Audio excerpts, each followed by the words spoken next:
ماں باپ کی دعا تسبیح کے دانوں کی طرح ہوتی ہے جو اپنے بچوں کے حق میں ہر وقت ہر پل تسبیح کے دانوں کی طرح چلتی رہتی ہے۔ اللہ پاک یہ دعا مانگنے والی ہاتھ ہمیشہ ہمیشہ سلامت رکھے۔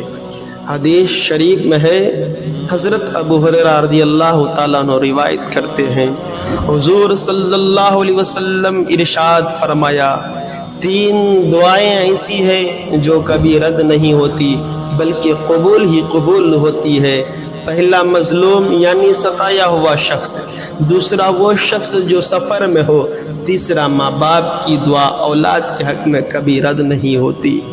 آج ہم اور آپ اپنے حق میں دعا کرانے کے لیے دنیا بھر کے چکر لگاتے رہتے ہیں، اس کے پاس جاتے رہتے ہیں، لیکن وہ ماں باپ جن کی دعا کبھی رد نہیں ہوتی، جن کی دعا ہمیشہ ہمیشہ قبول ہی قبول ہوتی ہے، ان سے ہم دعائیں نہیں لے پاتے، ان کو ہم خوش نہیں کر پاتے، ان کی ہم باتوں کو نہیں مانتے۔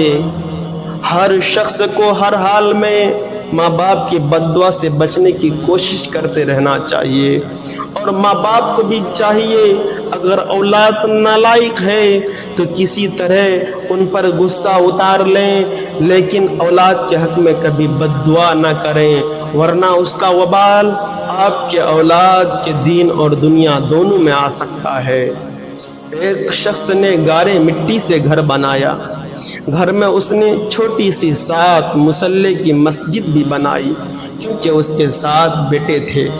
تعمیر مکمل ہوئی تو باپ نے بیٹوں کو بلایا اور کہا کہ میں چاہتا ہوں کہ مسجد کی لپائی جنت کی مٹی سے کروں، تم سب جاؤ اور جنت کی مٹی تلاش کر کے لاؤ۔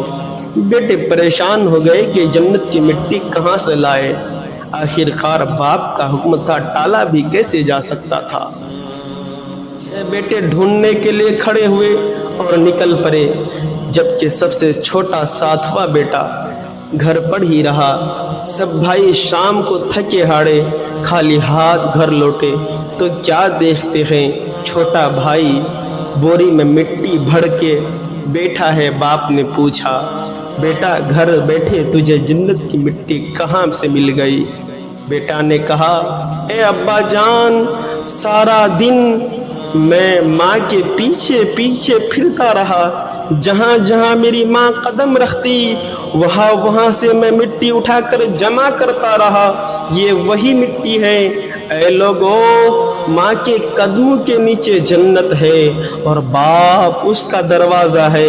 اگر ماں باپ زندہ ہے اس کی باتوں کو مانو اور ان کی خدمت کرو، اگر اس دنیا سے چلے گئے ہیں تو ان کے لیے مغفرت کی دعائیں کرتے رہو۔ یہ ہمارے حضور صلی اللہ تعالی علیہ وسلم کا حکم ہے۔